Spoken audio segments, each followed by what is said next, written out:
court, charging you with the crime of murder in the first degree and other related charges. How do you plead to this indictment, sir? Guilty or not guilty? Not guilty. People?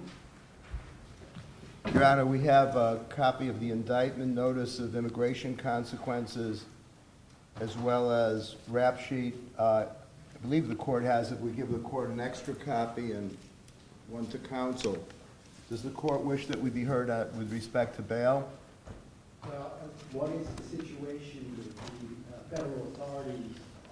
They have a security order on these. As we understand that we have primary jurisdiction, and we have been informed by the U.S. Attorney that they intend on allowing us to try our case first. So with respect to whatever goes on there, as the party with primary jurisdiction, the trial and the sentencing will take place here prior to anything that takes place in the federal system.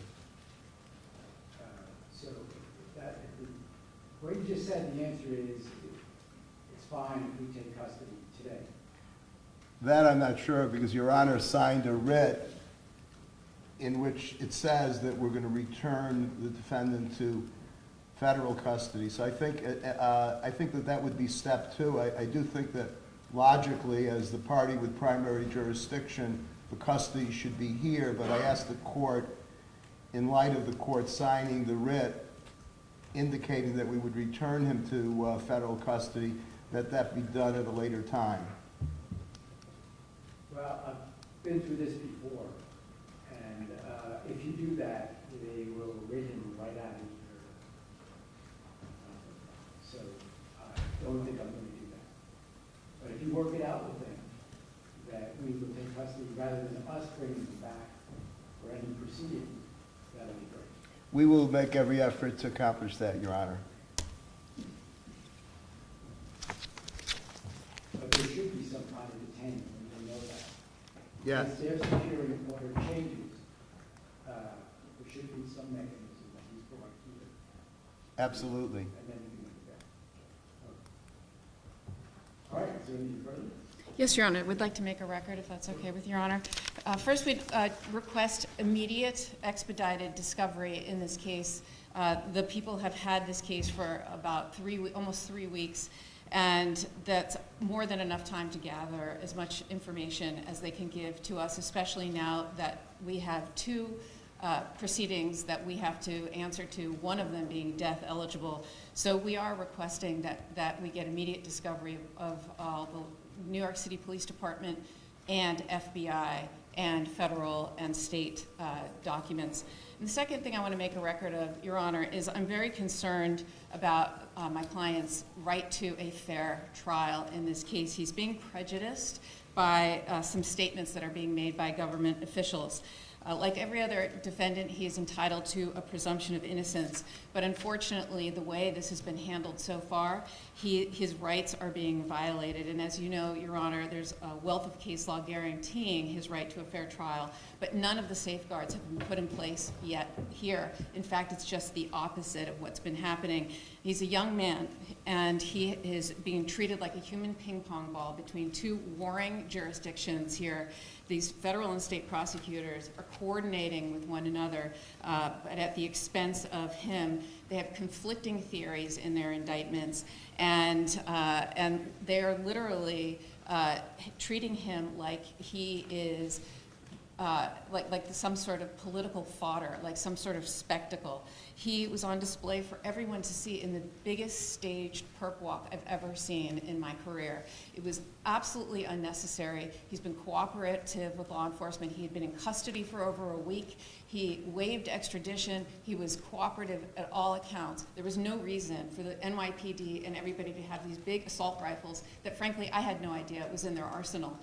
And to have all of the press there, the media there, it was like perfectly choreographed. And what was the New York City mayor doing at this press conference, Your Honor? That just made it utterly political. And as Your Honor knows, under Lauro v. Charles, the Court of Appeals for the Second Circuit has held it to be clearly established that these staged perp walks to the media unrelated to a legitimate law enforcement objective is unconstitutional, and I submit there was zero law enforcement objective to do that sort of perp walk.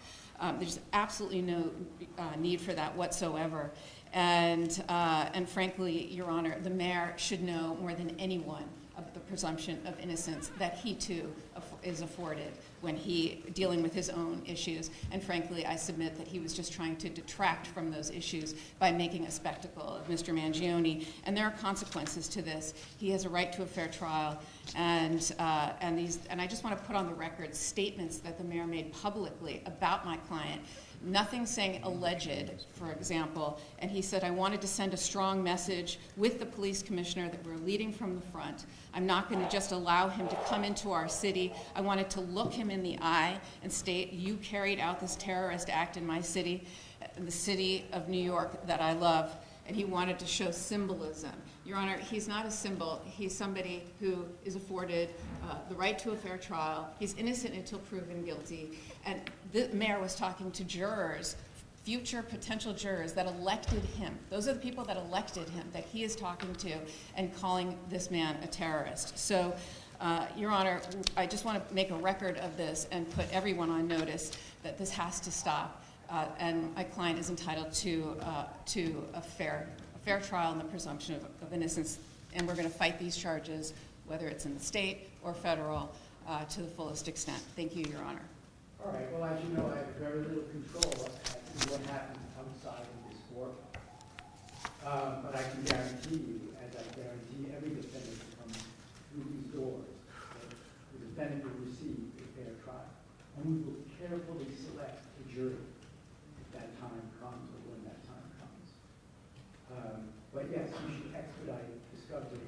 Your Honor, the discovery in this case is voluminous, to say the least. I have never seen a case with such volume of evidence, aside from the issue of the quality of the evidence.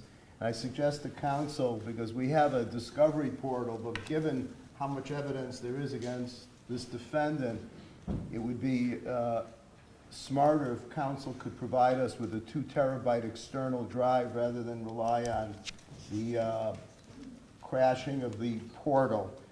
With respect to statement and identification notice, we will be giving that notice within the next 15 days. We're preparing an ADF. We'll do our best to expedite discovery, but I'll say that with redactions and with the volume of it, we're hoping to do it as best we can under, this is not a usual case in terms of the thousands of hours of video tracking and the like, and the fact that we're not only responsible for discovery in this county, but in Altoona, where the arrest was made and where several officers were involved. And we're in touch with those people, and we're going to get everything counsel's entitled to. As to other issues, I think a 30-day adjournment to see where we're at, and to, of course, counsel's aware of the various notices. We have notices as well. I take it that counsel will abide by the statutory limitations on their notices with respect to any notices they believe to be appropriate. As to counsel's record on the mayor, basically repeating what the mayor said, I don't know how that advances the ball. We will comply with our ethical obligations with respect to trying this defendant's guilt in this courtroom and this courtroom alone. Thank you.